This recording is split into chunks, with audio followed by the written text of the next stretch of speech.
അഭ്യുന്നിയ Chengannur ഭദ്രാസനാധിപൻ Thomas Mar Athanasius തിരുമേനി, orthodox ക്രൈസ്തവ യുവജന പ്രസ്ഥാനത്തിൻ്റെ പ്രസിഡന്റ് യോഹന്നാൻ മാർ പോളിക്കർപ്പസ് തിരുമേനി, നമുക്കിന്ന് ക്ലാസ് എടുക്കുവാനായിട്ട് എത്തിയിരിക്കുന്ന അടൂർ കടമ്പനാട് ഭദ്രാസനത്തിൻ്റെ ഭദ്രാസനാധിപൻ സക്രിയാസ് മാർ അബ്രഹാം തിരുമേനി, പ്രിയ വന്യ വൈദിക ശ്രേഷ്ഠരെ, പ്രിയ സ്നേഹിതരെ, വളരെ സന്തോഷത്തോടു കൂടിയാണ് ഇവിടെ നിൽക്കുന്നത്. ഈ അന്തർദേശീയ സമ്മേളനത്തിൻ്റെ 3-ാം ദിവസം മറ്റ് 2 ദിവസങ്ങളിലും വളരെ ചിന്തോദ്ദീപകമായ ക്ലാസ്സുകളും ചർച്ചകളിലും ഒക്കെ പങ്കെടുക്കുവാനായിട്ട് നമുക്ക് സാധിച്ചു. അഭ്യുന്നിയ തിരുമേനി ഇന്ന് യുവാക്കളും സാമൂഹ്യ പ്രതിബദ്ധതയും എന്ന വിഷയമാണ് തിരുമേനിക്ക് നൽകിയിരിക്കുന്നത്. എങ്കിലും തിരുമേനിയുടെ ഒരു തിരുത്ത് ആവശ്യപ്പെടുകയാണ്. യുവജനങ്ങളും സാമൂഹ്യ പ്രതിബദ്ധതയും എന്ന് ആക്കണമേ എന്ന് ആവശ്യപ്പെടുകയാണ്. കാരണം യുവതികളും ഉൾപ്പെടുന്ന ഒരു സംഘമാണ് ഇവിടെയുള്ളത്. 2005 മുതൽ ഓർത്തഡോക്സ് ക്രൈസ്തവ യുവജന പ്രസ്ഥാനത്തിൽ യുവതികളും പങ്കാളികളാണ്. അതുകൊണ്ട് ഒരു ഇൻക്ലൂസീവിറ്റിയുമായിട്ട് യുവജനങ്ങളും സാമൂഹ്യ പ്രതിബദ്ധതയും എന്ന് ആക്കണമെന്ന് മനസ്സിനോട് ആവശ്യപ്പെടുകയാണ്. മാർത്തോമൻ പൈതൃകവും സാമൂഹിക പ്രതിബദ്ധതയും, എന്തിനാണ് നാം ഈ വിഷയം തെരഞ്ഞെടുത്തിരിക്കുന്നത്? എന്താണ് ഇതിൻ്റെ പ്രസക്തി? ഈ ദിവസങ്ങളിൽ ഈ ചർച്ചകളിലും ക്ലാസ്സുകളിലും ഒക്കെ പങ്കെടുക്കുമ്പോൾ നമ്മുടെ പാരമ്പര്യം എന്താണ്, നമ്മുടെ വിശ്വാസം എന്താണ്, നമ്മുടെ ആചാരം എന്താണ്, നമുക്ക് സമൂഹത്തോടുള്ള പ്രതിബദ്ധത എന്താണെന്ന് നാം മനസ്സിലാക്കുകയാണ്. എന്താണ് നമ്മുടെ പൈതൃകം എന്ന് പറയുന്നത്? എൻ്റെ കർത്താവും എൻ്റെ ദൈവവുമേ എന്ന് സാക്ഷിച്ച ആ പ്രാർത്ഥനാ മന്ത്രത്തിൽ നിന്നുകൊണ്ട് പ്രവർത്തിച്ച പിതാക്കന്മാരുടെയും മാതാക്കളുടെയും ഒരു തലമുറയിൽപ്പെട്ട അനന്തര അവകാശികളാണ് നാം. മലങ്കര നസ്രാണികൾ, നേര് പ്രവർത്തിച്ച നസ്രാണികളുടെ പാരമ്പര്യത്തിൽപ്പെട്ട കണ്ണികളാണ് നാം. ആ പാരമ്പര്യം തുടർന്നു കൊണ്ടുപോകാൻ ഇളം തലമുറയെ അത് ബോധ്യപ്പെടുത്തുവാൻ വേണ്ടിയിട്ടാണ് ഈ പൈതൃക പഠനം ഇവിടെ ഉൾപ്പെടുത്തിയിരിക്കുന്നത്. ഈ പൈതൃകത്തോടൊപ്പം മുൻകാലത്ത് നമ്മുടെ പൈതൃകം പരിശോധിക്കുകയാണെങ്കിൽ, മാർത്തോമാ ശ്ലീഹായാൽ സ്ഥാപിതമായ നമ്മുടെ സഭയുടെ പൈതൃകം പരിശോധിക്കുകയാണെങ്കിൽ അവിടെ എല്ലാം സാമൂഹ്യ പ്രതിബദ്ധത വളരെ സ്പഷ്ടമാണ്. ഏത് മേഖലയിൽ എടുത്താലും നമ്മുടെ പിതാക്കന്മാർ അനുഷ്ഠിച്ചു പോരുന്ന പ്രവർത്തന മേഖലകളെല്ലാം തന്നെ സാമൂഹ്യ പ്രതിബദ്ധതയിൽ ഊന്നിക്കൊണ്ടുള്ള പ്രവർത്തനങ്ങളാണ്. അത് ഈ ഇളം തലമുറ ഒരിക്കലും മറക്കുവാൻ ഇടയാകരുത്. അത് വീണ്ടും വീണ്ടും ഓർമ്മിപ്പിക്കുവാൻ, അത് വരുന്ന ജനറേഷൻ, അടുത്ത തലമുറയ്ക്ക് പകർന്നു കൊടുക്കുവാനുള്ള ഉത്തരവാദിത്തമാണ് ഈ ക്യാമ്പിൽ നിന്നും പ്രതീക്ഷിക്കുന്നത്. അത് ഉൾക്കൊണ്ടുകൊണ്ട് സമൂഹത്തിലേക്ക് ഇറങ്ങിച്ചെന്ന് സമൂഹത്തിൽ നിന്ന് മാറി നിൽക്കാൻ നമുക്ക് സാധിക്കില്ല. കാരണം ഓരോ ഇടവകയും അത് ഏർപ്പെടുന്ന പ്രദേശത്തിന്റെ പ്രതിനിധിയായിട്ടാണ് സ്ഥിതി ചെയ്യുന്നത്. അപ്പോൾ ആ ചുറ്റുവട്ടത്തുള്ള സമൂഹത്തിന്റെ ശക്തീകരണമാണ് ഇടവകയിൽ കൂടി ഉണ്ടാകേണ്ടത്. അത് യുവജനങ്ങളിൽ കൂടി, യുവജന പ്രസ്ഥാനത്തിൽ കൂടി ഉണ്ടാകേണ്ടിയിരിക്കുന്നു. അതുകൊണ്ട് സമൂഹത്തിൽ മറ്റ് മതങ്ങളെ മാറ്റി നിർത്തിക്കൊണ്ടല്ല, ഒരു മതാതീതമായ ദർശനത്തോടുകൂടി എല്ലാവരെയും ഉൾക്കൊണ്ടുകൊണ്ട് ഒരു ഇൻക്ലൂസീവായിട്ട്, അവിടെ പാവപ്പെട്ടവരെന്നോ ധനികനെന്നോ വ്യത്യാസമില്ലാതെ ഏറ്റവും കഷ്ടത അനുഭവിക്കുന്ന അശരണരെയും പാർശ്വവൽക്കരിക്കപ്പെട്ടവരെയും സമൂഹത്തിൽ നിന്ന് പിന്തള്ളപ്പെട്ടവരെയും മുഖ്യധാരയിലേക്ക് കൊണ്ടുവരുന്ന ഒരു പ്രതിബദ്ധതയാണ് നമ്മുടെ ജീവിതത്തിലുണ്ട്. അതാണ് ക്രിസ്തു നമുക്ക് കാട്ടിത്തന്ന പ്രതിബദ്ധത എന്ന് പറയുന്നത്. അത് സ്ത്രീകളെയും, അത് കുഷ്ഠരോഗികളെയും, അത് അനാഥരെയും, അത് വിധവമാരെയും ഒക്കെ ഉൾക്കൊള്ളുന്ന, അവരെയൊക്കെ മുഖ്യധാരയിലേക്ക് തന്റെ ശുശ്രൂഷയുടെ ഭാഗമാക്കി തീർത്ത് അവരോടൊപ്പം സഞ്ചരിക്കുവാൻ ക്രിസ്തുവിന് കഴിഞ്ഞു. ആ ഒരു പ്രതിബദ്ധതയിൽ നിന്നുകൊണ്ട്, ആ ഒരു ചിന്തയിൽ നിന്നുകൊണ്ടാണ് ഈ സാമൂഹ്യ പ്രതിബദ്ധത നാം മനസ്സിലാക്കേണ്ടത്. അതിന് ഏറ്റവും അനുയോജ്യനായ ഒരു വ്യക്തിയാണ് ഇന്ന് ക്ലാസ് എടുക്കുവാനായിട്ട് നമുക്ക് ലഭിച്ചിരിക്കുന്നത്. അഭ്യുന്നിയ സക്രിയാസ് മാർ അബ്രഹാം തിരുമേനി യുവാക്കളോട് ഏറ്റവും അധികം സംസാരിക്കുവാൻ ഇഷ്ടപ്പെടുന്ന തിരുമേനിയാണ്. കാരണം യുവത്വം കാത്തു സൂക്ഷിക്കുന്നവരും ഏറ്റവും പ്രായം കുറഞ്ഞ മെത്രാപ്പൊലീത്തമാരിൽ ഒരാളാണ്. ഓർത്തഡോക്സ് സെമിനാരിയിൽ പ്രൊഫസറാണ്.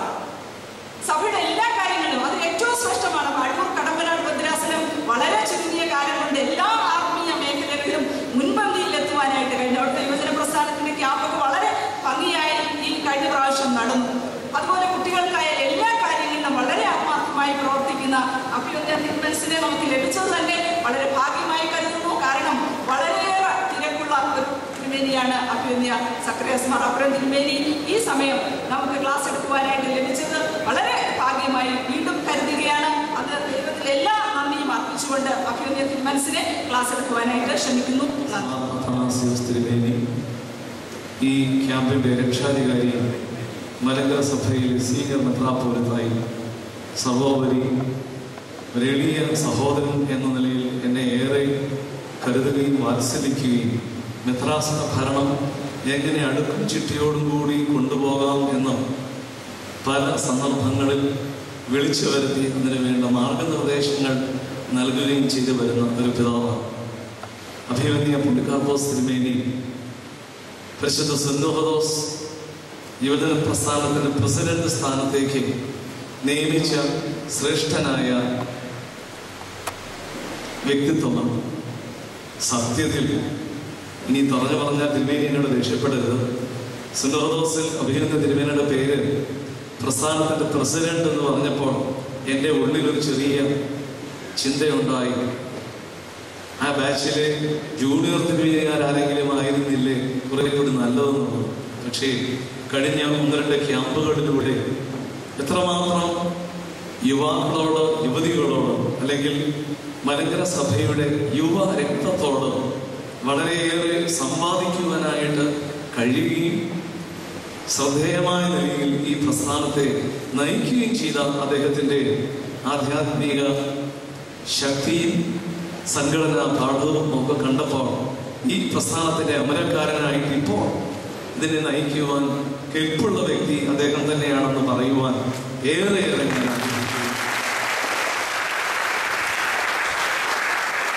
കൂടാതെ എൻ്റെ വൈദിക സഹോദരങ്ങൾ വിവിധ മെത്രാസനങ്ങളിൽ നിന്നായിട്ട് എത്തിച്ചേർന്നിരിക്കുന്ന യുവജന പ്രസ്ഥാനത്തിൻ്റെ ശക്തി സ്രോതസ്സുകളായിരിക്കുന്ന പ്രതിനിധികൾ എല്ലാവർക്കും ദൈവനാമത്തിൽ വന്ദനം. ഞാൻ അധികം നേരം നിങ്ങളെ ബുദ്ധിമുട്ടിക്കുകയില്ല. 12:15 മണിക്ക്, അതായത് 45 മിനിറ്റുകൾ കൊണ്ട് ചില ചിന്തകൾ പറയുവാനായിട്ടാണ്, പങ്കുവയ്ക്കുവാനായിട്ടാണ് ആഗ്രഹിക്കുന്നത്. അതിലാദ്യം 2 കവിതാ ശലകങ്ങളും പിന്നീട് ഒരു വേദവാക്യവും ആമുഖ വാക്കുകളായിട്ട് പറയണമെന്ന് ആഗ്രഹിക്കുന്നു. കവിതാശലകങ്ങളിൽ ആദ്യത്തേത് രവീന്ദ്രനാഥ ടാഗോറിന്റെ ഗീതാഞ്ജലിയിൽ നിന്നുള്ളതാണ്.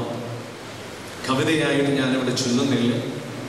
അതിങ്ങനെയാണ്: മണ്ണിൽ നിന്നുള്ള മോചനം വൃക്ഷത്തിന് സ്വാതന്ത്ര്യം അല്ല. Emancipation from the soil is not freedom for a tree. മണ്ണിൽ നിന്നുള്ള മോചനം വൃക്ഷത്തിന് സ്വാതന്ത്ര്യം അല്ല. ടാഗോറിന്റെ വരികളാണ്. രണ്ടാമത്തേത് പേര് നിശ്ചയമില്ലാത്ത ഒരു സുറിയാനി കവിയുടേതാണ്. ആ കവിത ആരാധനയിൽ ഉപയോഗിക്കുന്നുണ്ട്. ശിവ നമസ്കാരത്തിലെ രാത്രി പ്രാർത്ഥനയുടെ 4 കഴിഞ്ഞുള്ള കോലോയുടെ 2ാം സ്റ്റാൻസായുടെ 2-3 വരികളായിട്ട് അതിങ്ങനെയാണ്: ഏതനിൽ നട്ട മനോഹരമാം തരുവല്ലോ നീ, തരുവിൻ വേരുകൾ ഈ ധരയിൽ, തല സ്വർഗത്തിൽ. ഇതാണ് ഞാൻ പറയുവാൻ ആഗ്രഹിച്ച 2 കവിതാഭാഗങ്ങൾ. ഒന്ന് ടാഗോറിൻ്റേത്, രണ്ടാമത്തേത് സുറിയാനി ഭക്ത കവിയായ ഒരു വിശുദ്ധൻ്റേത്. അത് വീണ്ടും ഒരിക്കൽ കൂടെ പാടുകയാണ്: ഏതനിൽ നട്ട മനോഹരമാം തരുവല്ലോ നീ, തരുവിൻ വേരുകൾ ഈ ധരയിൽ, തല സ്വർഗത്തിൽ. ഇനി ഞാനൊരു വേദവാക്യം വായിക്കുന്നു. അത് നെഹമ്യാവിന്റെ പുസ്തകം 2-ാം അധ്യായത്തിന്റെ 3-4 വാക്യങ്ങളാണ്. ആ വാക്യങ്ങൾ ഇങ്ങനെയാണ്: ഞാൻ ഏറ്റവും ഭയപ്പെട്ടു രാജാവിനോട്, രാജാവെ അങ്ങ് ദീർഘായുസ്സോടെ ഇരിക്കട്ടെ. എൻ്റെ പിതാക്കന്മാരുടെ കല്ലറകൾ സ്ഥിതി ചെയ്യുന്ന പട്ടണം ശൂന്യമായി, അതിൻ്റെ വാതിലുകൾ പിതാക്കന്മാരുടെ കല്ലറകളുള്ള പട്ടണം ശൂന്യമായി, അതിൻ്റെ വാതിലുകൾ തീ കൊണ്ട് വെന്തും കിടക്കെ. എൻ്റെ മുഖം വാടാതിരിക്കുന്നത് എങ്ങനെ? നെഹമ്യാവ് 2-ാം അധ്യായത്തിന്റെ 3-ാം വാക്യമാണ്. എൻ്റെ പിതാക്കന്മാരുടെ കല്ലറകൾ സ്ഥിതി ചെയ്യുന്ന പട്ടണം ശൂന്യമായി, അതിൻ്റെ വാതിലുകൾ തീ വെന്ത് നശിച്ചും കിടക്കെ. എൻ്റെ മുഖം വാടാതിരിക്കുന്നത് എന്ന്. ഈ വർഷത്തെ അന്തർദേശീയ ഈ സമ്മേളനത്തിന്റെ ചിന്ത, മുഖ്യ ചിന്താവിഷയം പൈതൃകവും പ്രതിബദ്ധതയും. പൈതൃകം ഏതാണ്? മാർത്തോമൻ പൈതൃകം, പ്രതിബദ്ധത എന്നുള്ളതാണ്. വളരെ ശ്രദ്ധേയമായ ഒരു തീമായിട്ട് ഞാനിതിനെ കാണുകയാണ്. പൈതൃകത്തിൻ്റെ പ്രാധാന്യം എടുത്തു കാട്ടുവാനായിട്ടാണ് ഈ വേദഭാഗവും 2 കവിതാ ശതകങ്ങളും ഞാനിവിടെ നിങ്ങളുടെ ശ്രദ്ധയിലേക്ക് കൊണ്ടുവന്നു. നെഹമ്യാവ് എന്ന വാക്കിന് യഹോവ ആശ്വസിപ്പിച്ചു എന്നാണ് അർത്ഥം. ഏതാണ്ട് BC 5-ാം നൂറ്റാണ്ട് അല്ലെങ്കിൽ 6-ാം നൂറ്റാണ്ടിന്റെ അവസാന ഭാഗത്ത് പേർഷ്യയിൽ ജീവിച്ചിരുന്ന ഒരു യുവാവ്, ഭക്തനായ ഒരു യഹൂദ യുവാവ്, അദ്ദേഹത്തിന്റെ പേരാണ് നെഹമ്യാവ്. പേർഷ്യൻ രാജാവിന്റെ കൊട്ടാരത്തിൽ കഴിയുന്ന ഒരു യഹൂദൻ. അതിന്റെ കാരണം നെബൂഖദ്നേസർ രാജാവ് ഏതാണ്ട് BC 587 യെരൂശലേം കൊള്ളയിട്ട് അതിലെ കഴിവുള്ള യഹൂദരെയൊക്കെ തടവുകാരായിട്ട് കൊണ്ടുപോയ സന്ദർഭത്തിൽ കൊണ്ടുപോകപ്പെട്ട വ്യക്തികളുടെ പിൻതലമുറ അല്ലെങ്കിൽ അടുത്ത തലമുറയിലെ ഒരു വ്യക്തിയായിട്ട് ജനിച്ചയാളാണ് നെഹമ്യാവ്.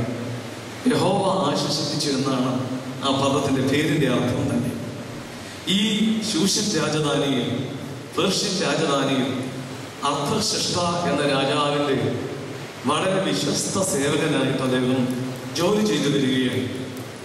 രാജകൊട്ടാരമായതുകൊണ്ട് എല്ലാ സുഖ സൗകര്യങ്ങളും ഉണ്ട്.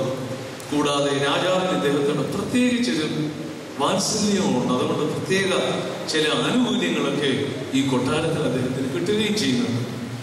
അങ്ങനെ ഇരിക്കുമ്പോഴാണ് യെരൂശലേമിൽ നിന്ന് 2-3 ആളുകൾ ഇദ്ദേഹത്തെ കാണുവാനായിട്ട് അവിടെ വന്നു.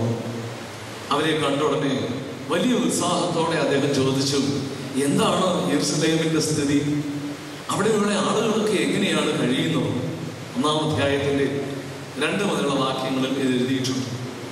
ഉടനെ വന്ന ഈ യെരൂശലേമിൽ നിന്ന് വന്ന ആളുകൾ പറഞ്ഞു, യജമാനനെ, അവിടെ ആ സംസ്ഥാനം നശിച്ചു കിടക്കുകയാണ്. അതിൻ്റെ മതിലുകളെല്ലാം ഇടിഞ്ഞു പോയി, അതിൻ്റെ വാതിലുകളെല്ലാം തീ നിന്ന് നശിച്ചു. അവിടെയുള്ള ശേഷിപ്പ് മഹാ കഷ്ടത്തിൽ കഴിയുകയാണ്. അതായത് യെരൂശലേമിന്റെ യഥാർത്ഥ സ്ഥിതി എന്താണെന്നോ ഈ നെഹമ്യാവിന്റെ അടുക്കല് അവിടെ നിന്ന് വന്ന ആളുകൾ യഥാർത്ഥ സ്ഥിതി ഇങ്ങനെ വരച്ചു കാണിക്കുകയാണ്.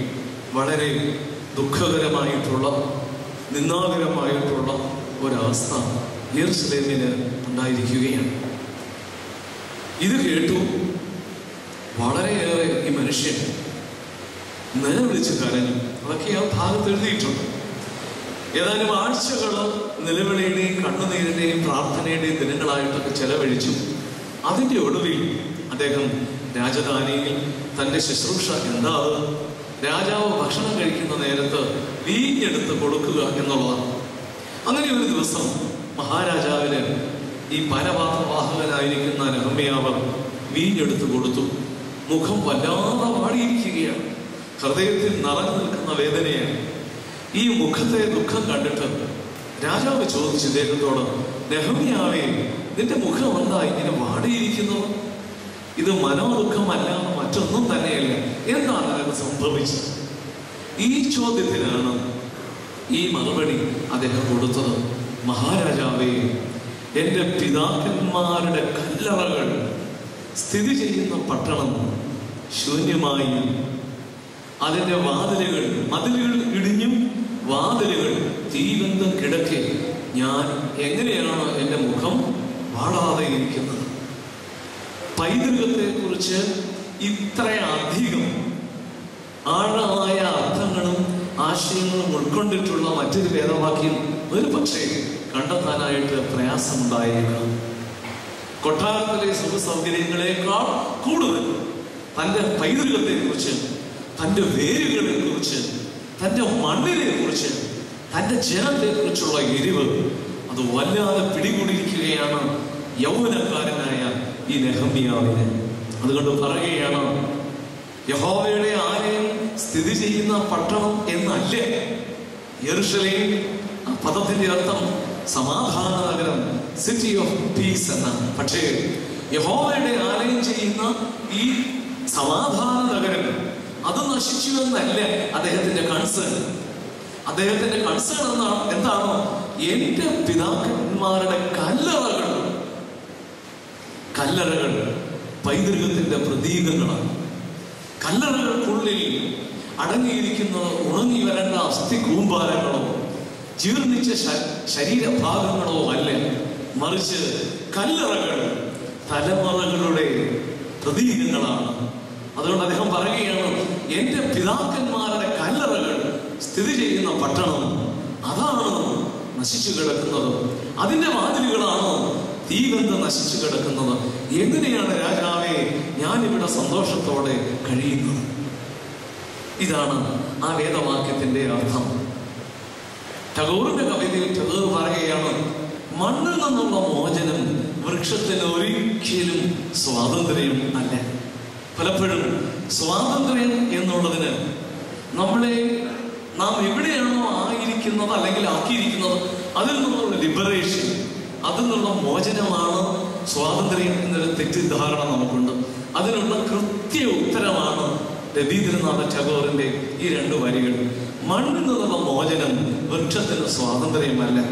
മണ്ണിൽ നിന്ന് വൃക്ഷം മോചനം നേടിയാൽ നാളുകൾക്കകം അത് വെയിലേറ്റ് ചൂടേറ്റ് ഉണങ്ങി എരിയുവാനായിട്ട് സാധ്യതയുണ്ട്. പിന്നെ എന്താണ് ചെയ്യേണ്ടത്?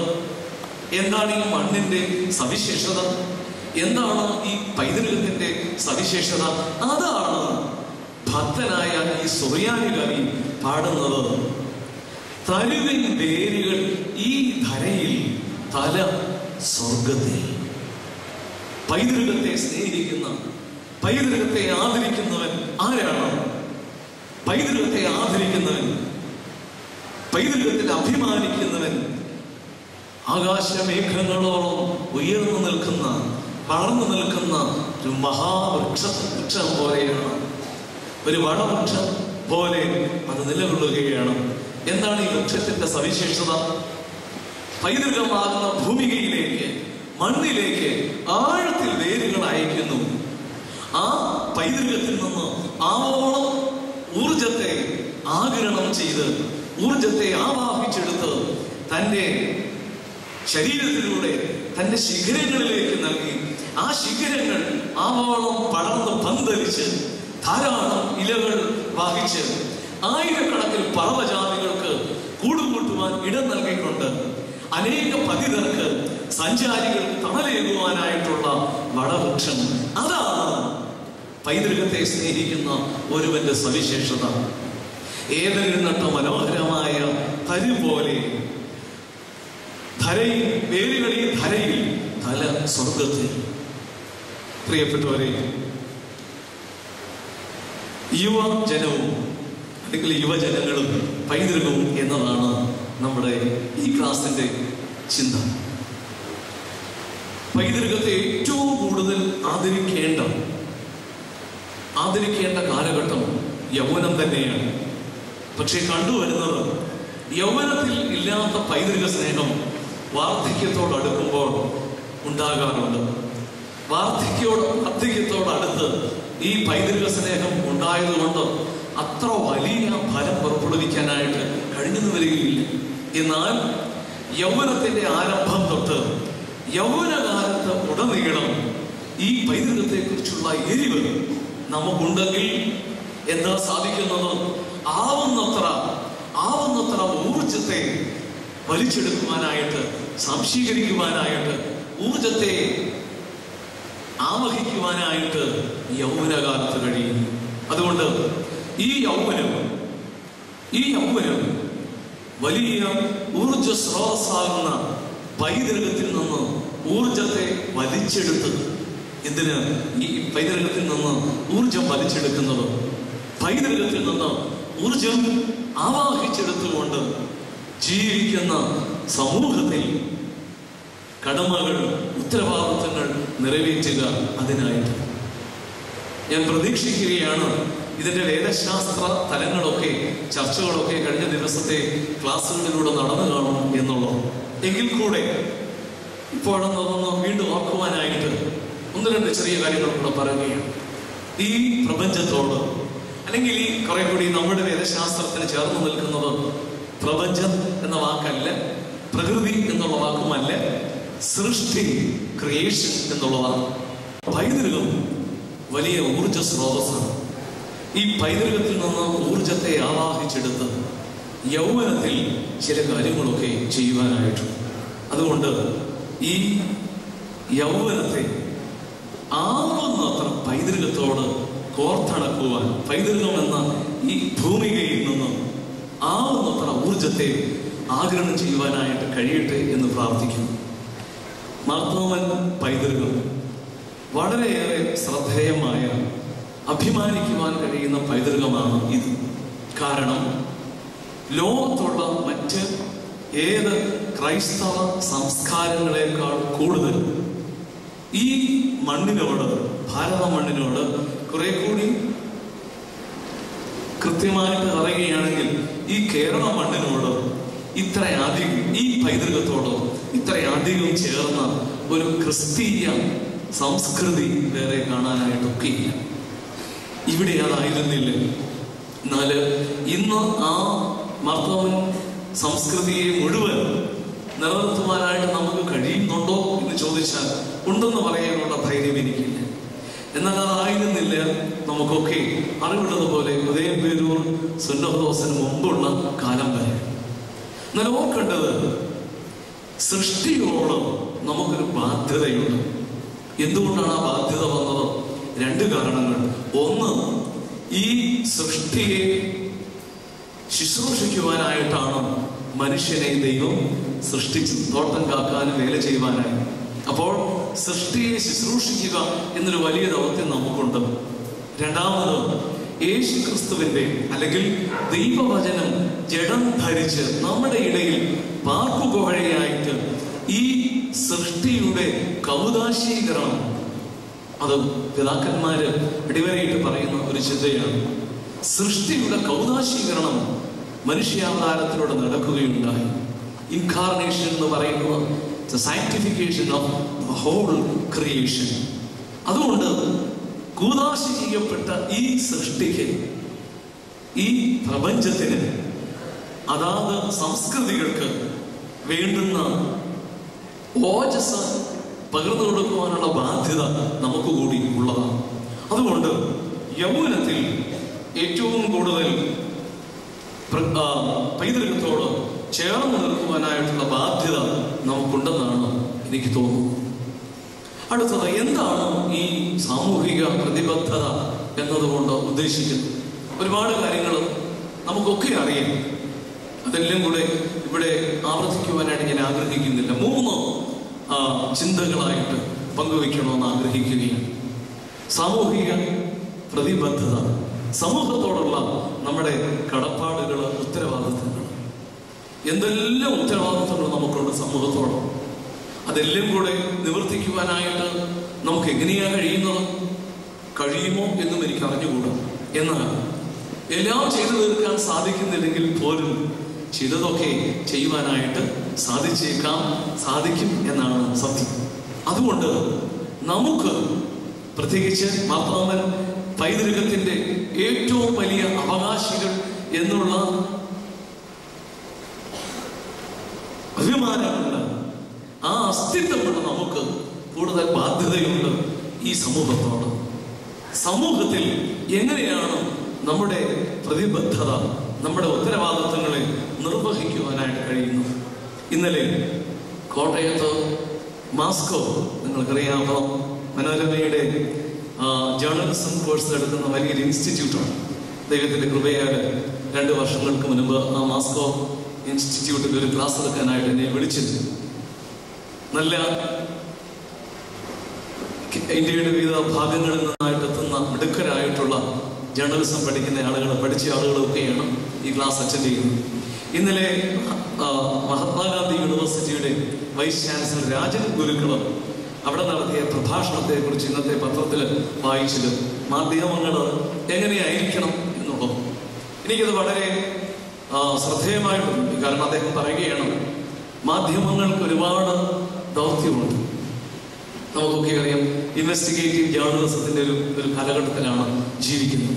അദ്ദേഹം പറയുന്നത് മാധ്യമങ്ങൾ ചെയ്യേണ്ട അല്ലെങ്കിൽ സ്വീകരിക്കേണ്ട നയങ്ങളിൽ അടിസ്ഥാനപരമായിട്ടുള്ളത് പാർശ്വവൽക്കരിക്കപ്പെടുന്ന ആളുകൾക്ക് വേണ്ടി മാധ്യമങ്ങൾ നിലകൊള്ളുവാനായിട്ട് കഴിയണം.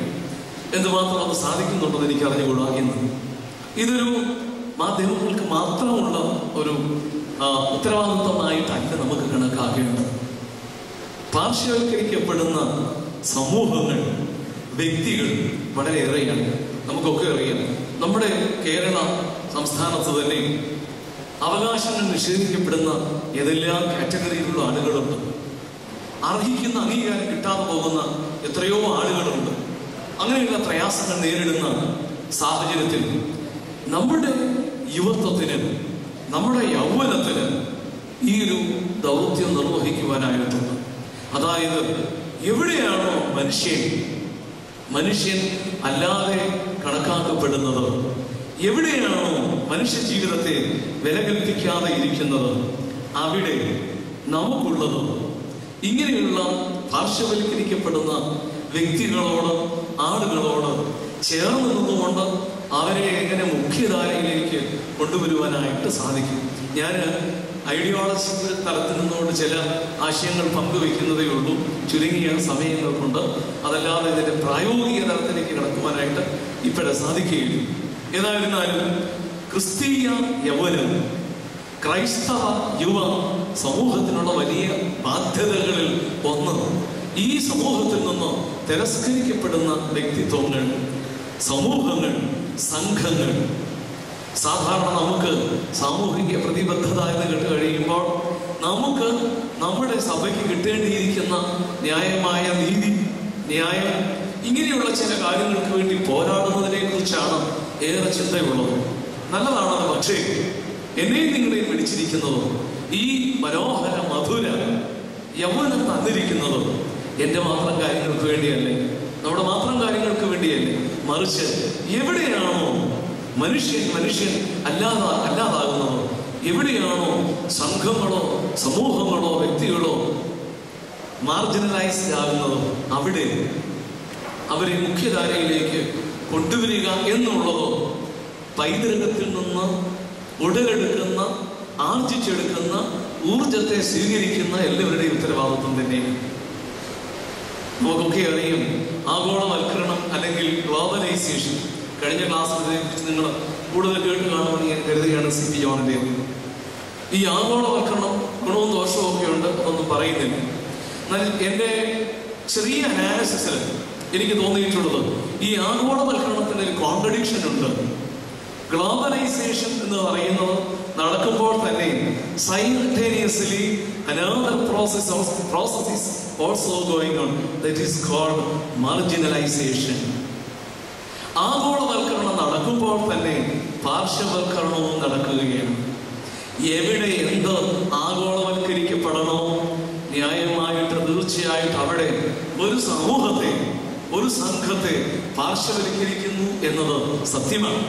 നമുക്കറിയാമല്ലോ, പണ്ടൊക്കെ നമ്മുടെ നാട്ടുപുറങ്ങളിലും അല്ലെങ്കിൽ പന്തളം പോലെയുള്ള സെമി ടൗൺ പ്രദേശങ്ങളിലോ ഒക്കെ, നമ്മുടെ ഈ പ്രദേശങ്ങളിലൊക്കെയുള്ള അല്ലെങ്കിൽ കേരളത്തിലോ അല്ലെങ്കിൽ ഭാരതത്തിനകത്തോ ഒക്കെയുള്ള പ്രോഡക്ട്സ് ആണ് നമുക്ക് വാങ്ങിക്കുവാനായിട്ട് കിട്ടിയിരുന്നത്. നമ്മൾ വളരെ ഉത്സാഹത്തോടെ വാങ്ങിച്ചിരുന്നു. അതിൻ്റെ ക്വാളിറ്റി എല്ലാം കൂടിയതാണെന്നല്ല ഞാൻ പറയുന്നത്. നമുക്കറിയാം, സോഡ നാരങ്ങ വെള്ളം കുടിക്കുന്ന രീതി അല്ലെങ്കിൽ അതുപോലെ വളരെ ലളിതമായ കാര്യങ്ങൾ, അതുകൊണ്ട് ജീവിച്ചിരുന്ന ഒരു ജനതലി ഇവിടെ ഉണ്ടായിരുന്നു. എന്നാൽ ഇപ്പോൾ ഈ ഗ്ലോബലൈസേഷൻ നടക്കുന്നത് കൊണ്ട് സംഭവിക്കുന്നത് എന്താ? കൂടിയ ഉൽപ്പന്നങ്ങൾ പല സ്ഥലങ്ങളിൽ നിന്ന് ഇവിടെ എത്തി. പന്തളത്തെന്നല്ല, വളരെ ചെറിയ സ്ഥലങ്ങളിൽ പോലും ഇതൊക്കെ ഇന്ന് ലഭ്യമായിരിക്കുകയാണ്. അതുകൊണ്ട് അറിയാതെ നടക്കുന്നത് എന്താണ്? പാർശ്വവൽക്കരണം നടക്കുന്നു, മാർജിനലൈസേഷൻ. അതുകൊണ്ട് മാർജിനലൈസേഷൻ എന്ന് പറയുന്നതും ഗ്ലോബലൈസേഷൻ എന്ന് പറയുന്നതും സത്യത്തിൽ ഒന്നിച്ച് നടക്കുന്ന പ്രക്രിയയാണ്. അവിടെയാണ് യൗവനത്തിന് ഊർജം ആവാഹിച്ചെടുത്തിരിക്കുന്ന യൗവനത്തിന് ബാധ്യതകൾ ഏറെയുള്ളത്. പൈതൃകത്തിൽ നിന്ന് അന്യമായിട്ടല്ല, പൈതൃകത്തിന് നിരക്കാത്തത് എന്തെങ്കിലും ഇവിടേക്ക് നിർദ്ദേശിക്കപ്പെടുന്നുവെങ്കിൽ അത് കച്ചവടത്തിലൂടെയാവാം, ഫാഷൻ പരേഡിലൂടെ ആയിരിക്കാം, അല്ലെങ്കിൽ മറ്റേത് നിലയിലാണെങ്കിലും ശരി, അത് കാണാൻ, അത് വിലയിരുത്താൻ, അതുവഴി നിരാകരിക്കപ്പെടുന്ന അവകാശങ്ങളെ നേടിയെടുക്കുവാൻ ഈ ബാധ്യത യൗവനത്തിനുണ്ട് എന്ന് ഓർക്കുക. ഇത് ക്രിസ്തീയ ദൗത്യം തന്നെയാണ്. കാരണം യേശു തമ്പുരാൻ ചെയ്തത് ഏതാണ്ട് ഇതുപോലെ തന്നെയാണ്. അദ്ദേഹം ചെയ്തത് എന്താണ്? എവിടെയാണ് നിരാകരിക്കപ്പെടുന്ന അവസ്ഥയുള്ളതും എവിടെയാണ് പാർശ്വവൽക്കരണത്തിന്റെ സന്ദർഭങ്ങൾ ഉള്ളത്, അവിടേക്ക് നടന്നെടുക്കുവാനായിട്ട് അദ്ദേഹത്തിന് സാധിച്ചു. വലിയ ജനക്കൂട്ടം യെരിഹോവിലേക്ക് നടക്കുകയാണ്. കർത്താവിന്റെ കൂടെ വഴിയരികിലിരിക്കുന്ന ഭർത്തിയുമായി. ഈ വലിയ ആൾക്കൂട്ടം എന്താണ്? ഗ്ലോബലൈസ്ഡ് കമ്മ്യൂണിറ്റിയാണ്. അത് വളരെ തിക്കും തിരക്ക് കൂട്ടി പോവുകയാണ്, മുന്നേറ്റത്തിന്റെ പാതയിലാണ്. അവിടെയാണ് അന്ധനായ ഒരു സാധു വഴിയരികിൽ നിന്ന് വിളിക്കുക, യേശുവേ, ദാവീദ് പുത്ര, എന്നോട് കരുണ ചെയ്യണമേ. ആരൊക്കെയോ അവനെ ശകാരിച്ചു, പക്ഷേ ശകാര വാക്കുകൾക്ക് ഈ പാർശ്വവൽക്കരിക്കപ്പെട്ടവന്റെ ഹൃദയത്തിന്റെ തീവ്ര ഭാവങ്ങളെ അടക്കുവാനായിട്ട് കഴിഞ്ഞില്ല. നസറേത്തുകാരൻ തിരിച്ചു നടന്നു അവന്റെ അടുക്കിലേക്ക്. എന്താ ഞാൻ നിനക്ക് ചെയ്തു തരേണ്ടത്? എന്റെ കണ്ണുകൾ സുഖപ്പെടുത്തുക, എനിക്ക് കാഴ്ച നൽകുക. ഇത് ഗ്ലോബലൈസേഷന്റെ ഒരു പ്രതീകമായിട്ടാണ് എനിക്ക് തോന്നുന്നത്. ഒരു വലിയ ജനസഞ്ചയം വളരെ ആശയോടെ ഊർജത്തോടെ നടക്കുമ്പോൾ ശ്രദ്ധിക്കപ്പെടാതെ പോകുന്ന ആളുകൾ. ഇവിടെയാണ് നമുക്ക് ചില ഉത്തരവാദിത്വങ്ങളുള്ളത്. അതുകൊണ്ട് ഇപ്പോഴും യൗവനത്തിന്റെ പൈതൃകത്തിൽ നിന്ന് ഊർജം ആവാഹിച്ചിരിക്കുന്ന യൗവനത്തിന് പാർശ്വവൽക്കരിക്കപ്പെടുന്ന സമൂഹത്തോട്, വ്യക്തികളോട് ചേർന്ന് നിൽക്കുവാനായിട്ട് ബാധ്യതയുണ്ട് എന്നോർക്കുക. രണ്ടാമതായിട്ട് സാമൂഹിക പ്രതിബദ്ധതയിൽ നമുക്കുണ്ടാവേണ്ടത് എന്താണ്? രാഷ്ട്രീയവൽക്കരണമല്ല, സമൂഹത്തിൽ പ്രവർത്തിക്കുക, സമൂഹത്തോടുള്ള പ്രതിബദ്ധത നിറവേറ്റുക എന്നൊക്കെ കേൾക്കുമ്പോൾ ചില ആളുകളുടെയെങ്കിലും ബോധത്തിൽ തോന്നിയേക്കാം, ഏതെങ്കിലും തരത്തിലുള്ള രാഷ്ട്രീയ ഐഡിയോളജിയോട് ചേർന്ന് നിൽക്കുകയല്ലേ സഭയ്ക്ക് വേണ്ടത് എന്ന്. വ്യക്തിതലത്തിൽ രാഷ്ട്രീയ ഐഡിയോളജി സ്വീകരിക്കുകയോ സ്വീകരിക്കാതിരിക്കുകയോ ചെയ്യുക, അത് വ്യക്തിയുടെ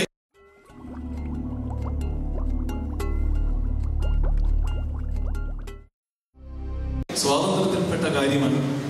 എന്നാൽ സഭയുടെ ദൗത്യത്തിൽ, സഭയുടെ യുവ ശക്തിയുടെ ദൗത്യ നിർവഹണത്തിൽ സാമൂഹിക പ്രതിബദ്ധതയിൽ ഊന്നൽ കൊടുക്കേണ്ടത് രാഷ്ട്രീയവൽക്കരണത്തെക്കാൾ കൂടുതൽ സമൃദ്ധിയായ ജീവന് വിലങ്ങ് തടിയായി നിൽക്കുന്നവയോട് മല്ലിടുവാനുള്ള, അതിനോട് പോരാടുവാനായിട്ടുള്ള ശക്തിയാണ്. പൈതൃകം ഞാൻ പറഞ്ഞു, അത് ഊർജ സ്രോതസ്സാണ്.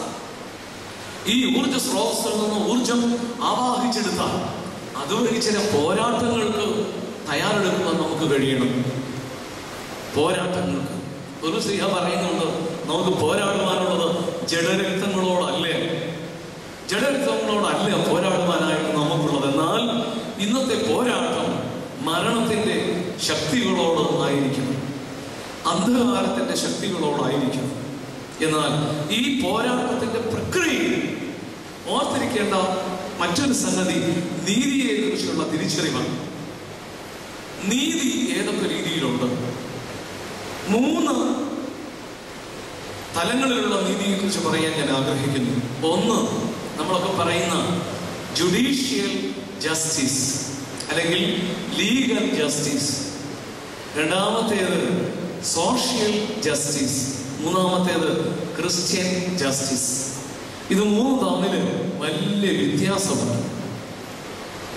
ആ വ്യത്യാസത്തെ കുറിച്ച് നല്ല ധാരണ ഉണ്ടാകുകയും ചെയ്യും. എന്താണ് ജുഡീഷ്യൽ ജസ്റ്റിസ് എന്ന് പറയുന്നത്? നിയമത്തിന്റെ കണ്ണുകൾ കൊണ്ട് വിലയിരുത്തി വിശകലനം ചെയ്ത് ഏത് ശരി ഏത് തെറ്റ് എന്ന് നിർണയിക്കുന്നതാണ് ജുഡീഷ്യൽ ജസ്റ്റിസ്. എല്ലാം നമുക്ക് കഴിഞ്ഞ കുശമയാണ് ജെയ്സി കൊച്ചുമ്മ.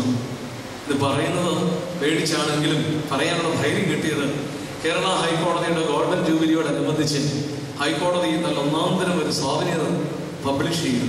എൻ്റെ ഭദ്രാസനത്തിലെ വാഴത്തോപ്പ് ഇടവക സന്ദർശിച്ചപ്പോൾ നമ്മുടെ ഈ പ്രസ്ഥാനത്തിൻ്റെ കേന്ദ്ര കമ്മിറ്റി അംഗമായിരിക്കുന്ന സജീവ് വാഴത്തോപ്പിൻ്റെ ഇടവകയുണ്ട്. എന്നെ ഒരു വീട്ടിൽ കൊണ്ടുപോയി, ഹൈക്കോടതിയിൽ പ്രാക്ടീസ് ചെയ്യുന്ന അഡ്വക്കേറ്റിന്റെ വീട്ടിൽ. 2 ഗുണമുണ്ടായി, 3 ഗുണമുണ്ടായി. ഒന്ന്, ആ വീട് സന്ദർശിച്ചു, പ്രാർത്ഥിച്ചു. 2, എനിക്ക് അവിടെ നിന്ന് ഹൈക്കോടതി പ്രസിദ്ധീകരിച്ച ഈ ഗോൾഡൻ ജൂബിലിയുടെ സ്വാധീനം കിട്ടി. 3ാമത് ഭദ്രാസനത്തിലെ പെൻഷൻ ഫണ്ടിലേക്ക് പ്രതീക്ഷിക്കുന്ന 10,000 രൂപ കിട്ടി. ഇങ്ങനെ 3 കാര്യങ്ങൾ അവിടെ നടന്നു.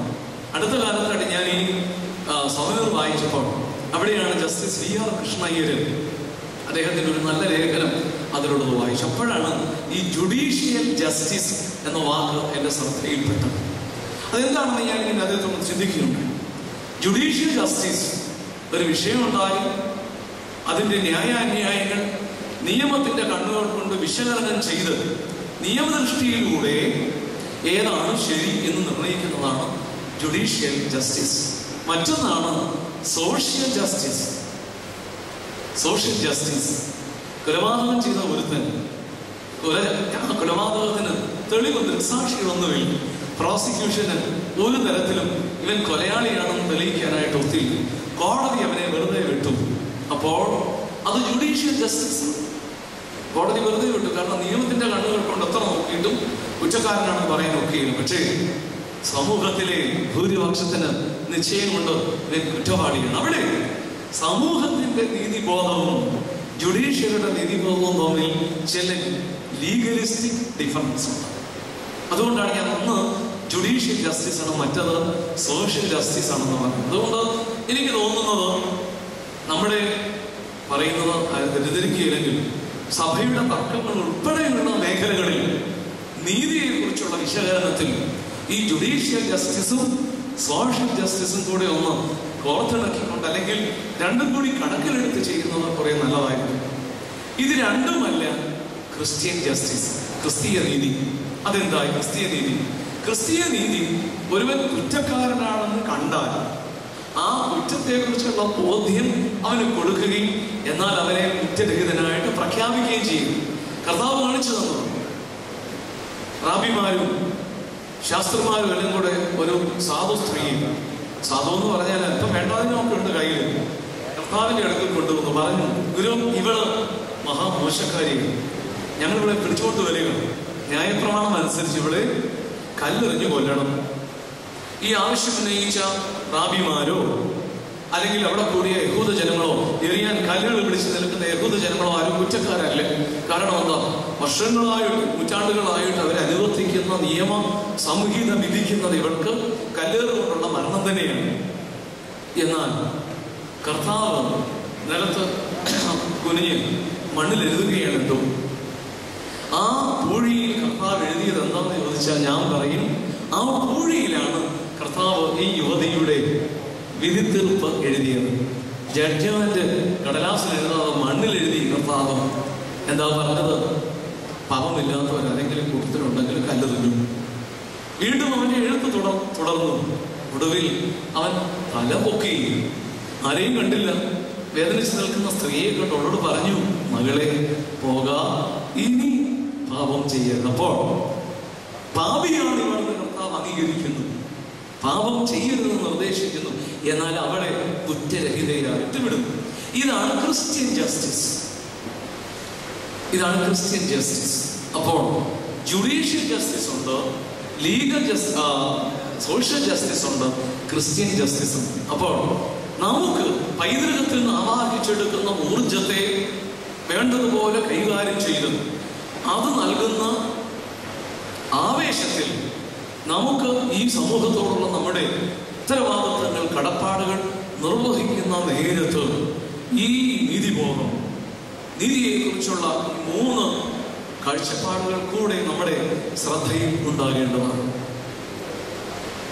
മരണത്തിന്റെ ശക്തികൾ വല്ലാതെ താണ്ഡവ നൃത്തം ചവിട്ടുന്ന ഒരു കാലഘട്ടമാണ് ഇത്. ശുദ്ധമുള്ള യോഹന്നാന്റെ സുവിശേഷത്തിൽ കർത്താവ് പറയുന്നുണ്ട്, ജീവൻ ഉണ്ടാകേണ്ടതിന്, നിങ്ങൾക്ക് സമൃദ്ധിയായ ജീവൻ ഉണ്ടാകേണ്ടതിന്. ഈ 2 പദങ്ങളും തമ്മിൽ, ജീവനും സമൃദ്ധിയായ ജീവനും തമ്മിൽ വലിയ വ്യത്യാസമുണ്ട്. ആസന്ന മരണനായി കട്ടിലിൽ കിടക്കുന്ന ഒരു വ്യക്തിക്ക് ജീവനുണ്ട്, പക്ഷേ മിണ്ടാനൊക്കെയില്ല, ആള് കോൺഷ്യസ് അല്ല, കൈകാലുകളൊന്നും അനക്കില്ല, പക്ഷെ അത് മരിച്ചില്ല, ഉള്ളിൽ ജീവനുണ്ട്.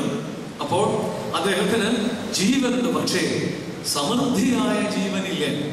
Abundant life.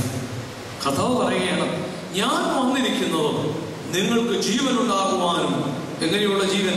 സമൃദ്ധിയായ ജീവൻ ഉണ്ടാകുവാനും വന്നിരിക്കും. അപ്പോ ഈ സമൂഹത്തിന്റെ സമൃദ്ധിയായ ജീവന് വിലങ്ങുതടിയായിട്ട് നിൽക്കുന്നത് എന്തെങ്കിലും ഉണ്ടെങ്കിൽ, എന്തെങ്കിലും ഒന്നല്ല, ഒരുപാട് സംഗതികളുണ്ട്. അന്ധകാരത്തിന്റെ ശക്തികൾ ഒരുപാട് നമ്മുടെ സമൂഹത്തിലുണ്ട്. നിങ്ങൾ 127 സങ്കീർത്തനം വായിച്ചിട്ടുള്ളവരാണല്ലോ. അതിന്റെ അവസാന ഭാഗത്ത് മനോഹരമായ 2 വരികളുണ്ട്. വീരന്റെ കയ്യിലെ അസ്ത്രങ്ങൾ എങ്ങനെയോ അങ്ങനെയാകുന്നു യൗവനത്തിലെ മക്കൾ. അവയെ കൊണ്ട് തന്നെ ആവനാഴിക നിറച്ചിരിക്കുന്ന പുരുഷൻ ഭാഗ്യം. നഗരവാതിൽക്കൽ വെച്ച് ശത്രുക്കളോട് സംസാരിക്കുമ്പോൾ അങ്ങനെയുള്ളവർ ലജ്ജിച്ചു പോവുകയില്ല. നല്ല അർത്ഥമുള്ളൊരു വാക്യമാണ്. നഗരവാതിൽക്കൽ വെച്ച് ശത്രുക്കളോട് സംസാരിക്കുമ്പോൾ അങ്ങനെയുള്ളവർ ലജ്ജിച്ചു പോവുകയില്ല. എങ്ങനെയുള്ളവർ? യൗവനത്തിന്റെ മക്കൾ. യൗവനത്തിലെ മക്കൾ. നഗരവാതിൽക്കലെ ശത്രുക്കൾ. നഗരവാതിൽക്കൽ ഏതൊക്കെ ശത്രുക്കൾ ഉണ്ടെന്ന് എന്നേക്കാൾ കൂടുതൽ അറിയാവുന്നവരാണ് ഇവിടെ ഇരിക്കുന്ന ചെറുപ്പക്കാരെല്ലാം തന്നെ. ആധുനിക സാങ്കേതിക വിദ്യ ഉയർത്തുന്ന, അല്ലെങ്കിൽ നന്മയുടെ കൂടെ നന്മയേക്കാൾ കൂടുതൽ മനുഷ്യനെ സ്വാധീനിക്കുന്ന, തിന്മ പകരുന്ന എന്തെല്ലാം കണ്ടുപിടുത്തങ്ങൾ. അങ്ങനെയുള്ള നഗരവാതിൽക്കലെ ശത്രുക്കൾ ഇല്ലേ? 2000 രൂപ കൊടുത്ത് മൊബൈൽ ഫോൺ കൈക്കലാക്കിയാൽ 200-300 രൂപ കൊടുത്ത് അത് ചാർജ് ചെയ്താൽ ലോകത്തുള്ള വേണ്ടത് വേണ്ടാത്ത നമുക്ക് നമ്മുടെ വിരൽത്തുമ്പിൽ കാണാനായിട്ട് നമുക്ക് കഴിയും. നഗരവാതിൽക്കലെ ശത്രുവാണ്. ഞാൻ 1-2 സ്ഥലത്ത് എൻ്റെ ഭദ്രാസനത്തിലെ പള്ളികളിൽ പറഞ്ഞ ഒരു സംഭവ കഥ നിങ്ങളുടെ ശ്രദ്ധയിൽ കൂടെ കൊണ്ടുവരുവാൻ ആഗ്രഹിക്കുകയാണ്. നമ്മുടെ ഇവിടെ അടുത്തുള്ള ഒരു ഭദ്രാസനത്തിലെ പള്ളിയിൽ നടന്ന സംഭവം തന്നെയാണ്. അതിന് ദൃക്സാക്ഷിയായ ആളാണ് എന്നോട് പറഞ്ഞത്. സംഭവം ഇത്രയേ ഉള്ളൂ. ഒരമ്മ മകൾ വീട്ടിൽ അവർ തന്നെയുള്ളൂ. സാധുക്കളാണ് അവര്. മോള് 6ാം ക്ലാസ്സിലോ 7ാം ക്ലാസ്സിലോ പഠിക്കുകയാണ്. അമ്മ ഒരു ഞായറാഴ്ച പള്ളിയിൽ വന്നു. കൊച്ചച്ഛനാണ് അവിടുത്തെ. അച്ഛനോട് പറഞ്ഞ, അച്ഛാ, ഇവരുടെ വീട് അടുത്തൊരു കാവുണ്ട്. ഈ കാവിനോട് ചേർന്നാണ് ഈ അമ്മയുടെയും മോളുടെ വീട്. ഈ അമ്മ പള്ളിയിൽ വന്ന് കുർബാന കഴിഞ്ഞ അച്ഛനോട് പറഞ്ഞ, അച്ഛാ, മോള് രാത്രിയിൽ വല്ലാതെ സംസാരിക്കുന്നുണ്ട്, ഉറക്കത്തിൽ സംസാരിക്കുകയും ഞങ്ങളുടെ അടുത്ത കാവിലെ ഗന്ധർവം വല്ലോ അവിടെ ശരീരത്തിൽ കൂടിയോ എന്ന എൻ്റെ പേടി. ഒത്തിരി ദിവസങ്ങൾ ഞാനത് കേൾക്കുന്നു. അച്ഛന് എല്ലാം കേട്ടിട്ട് ഈ കൊച്ചിനെ വിളിച്ചു, പാവ പെങ്കൊച്ച്, ഞങ്ങളൊക്കെ ചെയ്യുന്നതുപോലെ പ്രാർത്ഥിക്കാം. ഈ കൊച്ചിൻ്റെ തലയെ കൈവച്ച് അച്ഛൻ പ്രാർത്ഥിച്ചു. മനസ്സൊരുക്കി ഏറെ നേരം പ്രാർത്ഥിച്ചു. അച്ഛൻ പറഞ്ഞു, മോളെ പേടിക്കണ്ട, ഗന്ധർവനൊന്നും ഇനി കൂടുതൽ സമാധാനത്തോടെ വീട്ടിൽ പോയി. അടുത്ത ഞായറാഴ്ചയും ഇന്നത്തെ കഴിഞ്ഞപ്പോൾ ഈ അമ്മ അച്ഛനെ കാണാനായിട്ട് അവിടെ വന്നിരുന്നു. മുൻപത്തേക്കാൾ വേദനയോടെ, അച്ഛ ഒരു കുറവില്ലച്ച, ഗന്ധർവൻ വല്ലാതെ ഉപദ്രവിക്കുന്നുണ്ട്. മോളെല്ലാ ദിവസവും രാത്രി കിടന്ന് സംസാരം. എനിക്ക് പേടി അവളോട് മിണ്ടാനായിട്ട്. അന്നും അച്ഛൻ ഈ കൊച്ചിന്റെ തലയിൽ കൈവച്ച് പ്രാർത്ഥിച്ചു.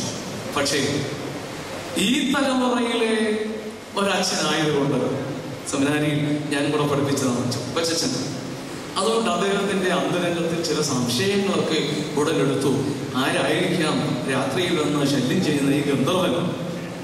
അച്ഛനായ ഇടവകയിലെ ഏറ്റവും വിശ്വസ്തരായ 2-3 യുവജന പ്രസ്ഥാന അംഗങ്ങളെയും കൂട്ടി ഈ കൊച്ചു സ്കൂളിൽ പോയ ദിവസം വീട്ടിൽ ചെന്ന് അമ്മയെ കണ്ടു.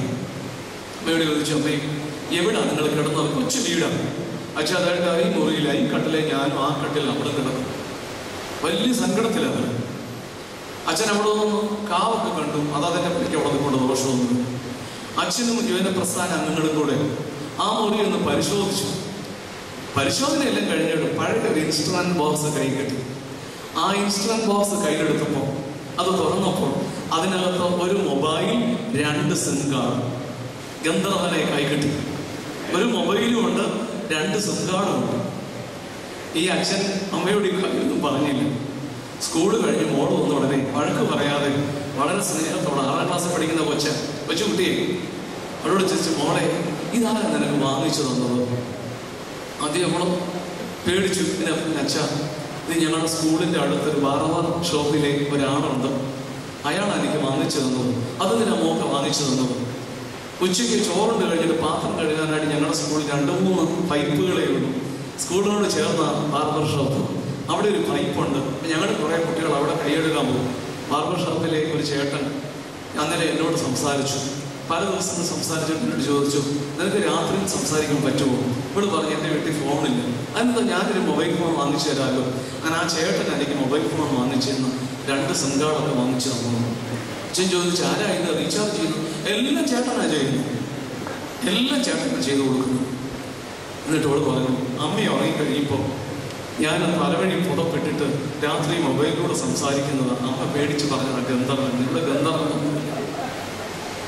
ഏതായിരുന്നാലും ആ ഗന്ധർവനെ അച്ഛൻ എടുത്ത് നശിപ്പിച്ചു.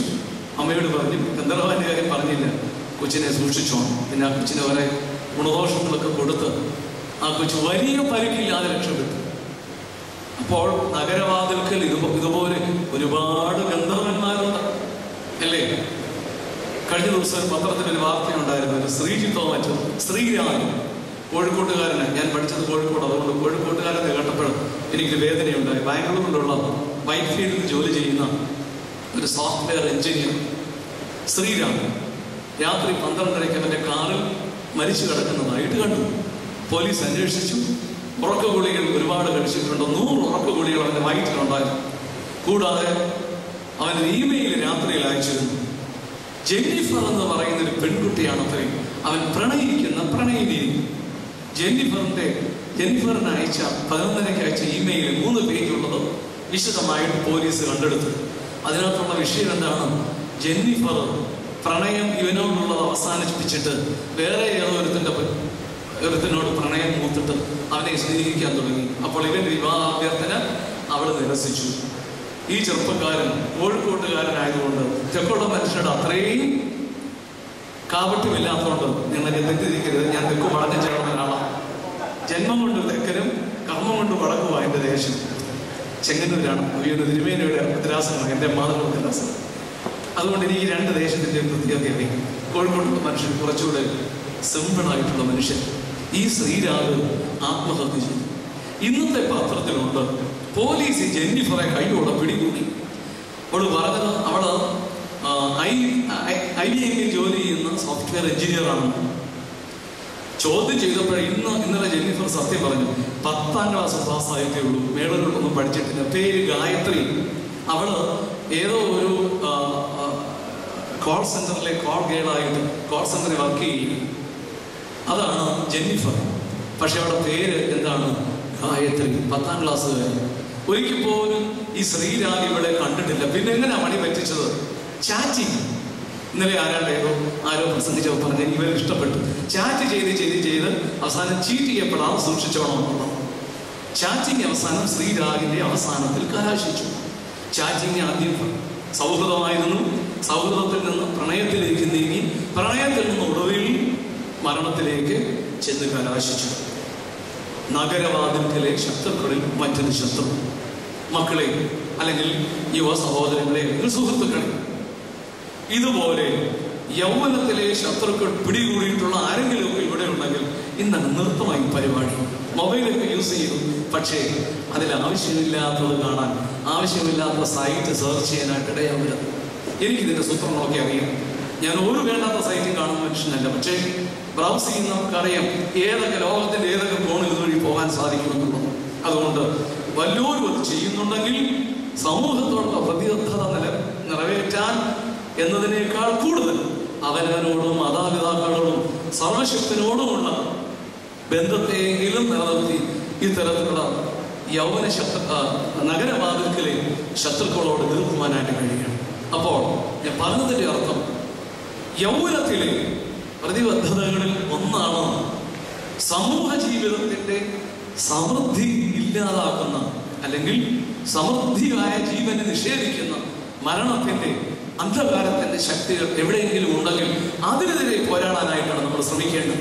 അല്ലാതെ ഏതെങ്കിലും ഐഡിയോളജിയുടെ വക്താക്കളായിട്ട്, ഞാൻ പറയട്ടെ, നിങ്ങൾക്ക് ഇഷ്ടമുള്ള ഐഡിയോളജി നിങ്ങൾ സ്വീകരിച്ചു, അത് കമ്മ്യൂണിസം ആണെങ്കിലുള്ള ഏതിസമാണെങ്കിലും എന്നാൽ അതിൽ കൂടുതലായിട്ട് ജീവന്റെ ശത്രുക്കൾ, ജീവനെതിരായിട്ട് നിൽക്കുന്ന അന്ധകാരത്തിന്റെ ശത്രുക്കൾ, അവരോടാണ് നമുക്ക് പോരാടുവാനായിട്ടുള്ളത്. ഈ മരണത്തിന്റെ ശത്രുക്കൾ, മരണത്തിന്റെ വക്താക്കൾ, ജീവന്റെ ശത്രുക്കൾ, അവരാണ് ഏറ്റവും കൂടുതൽ സമൂഹ ജീവിതത്തെ ഇല്ലാതാക്കുന്നത്. അതുകൊണ്ട് എന്റെയും നിങ്ങളുടെയും പ്രതിബദ്ധതയിൽ ഒന്ന്, സമൃദ്ധിയായ ജീവനെ നിഷേധിക്കുന്ന ഇത്തരം അന്ധകാര ശക്തികളോടോ എതിർത്ത് നിൽക്കുവാനായിട്ട് സാധിക്കും. അതിന് നമുക്ക് നേരത്തെ പറഞ്ഞതുപോലെ ജുഡീഷ്യൽ ജസ്റ്റിസ് വേണ്ടിയിരിക്കുന്നു, സോഷ്യൽ ജസ്റ്റിസ് വേണ്ടിയിരിക്കുന്നു, ക്രിസ്ത്യൻ ജസ്റ്റിസ് വേണ്ടിയിരിക്കുന്നു. ഇവ ഒന്നായി കണ്ട് അല്ലെങ്കിൽ ഇവയെ കോർത്തിണക്കിക്കൊണ്ട് അന്ധകാരത്തിന്റെ ശക്തികളോട് പോരാടുവാനായിട്ട് കഴിയും. മൂന്നാമത്തേത്, ഈ രാഷ്ട്രത്തിന്റെ നിർമ്മാണം മാർത്തോമൻ പൈതൃകത്തിൽ നിന്ന് ഊർജം ആവാഹിച്ചെടുത്തിട്ടുള്ള ഓരോ വ്യക്തിയുടെയും ഉത്തരവാദിത്വം കൂടിയാണ്. ഓർക്കുക, ആദ്യമേ നമ്മൾ ഭാരതീയർ, രണ്ടാമതാണ് നമ്മൾ ക്രിസ്ത്യാനികൾ. ഭാരതീയരാണ് നമ്മൾ. ഈ ദേശത്തോടും ഈ ദേശത്തിന്റെ സംസ്കൃതിയോടും ഇതിന്റെ പൈതൃകത്തോട് ബന്ധമുണ്ടായിരിക്കണം എനിക്ക് നിങ്ങൾക്ക്.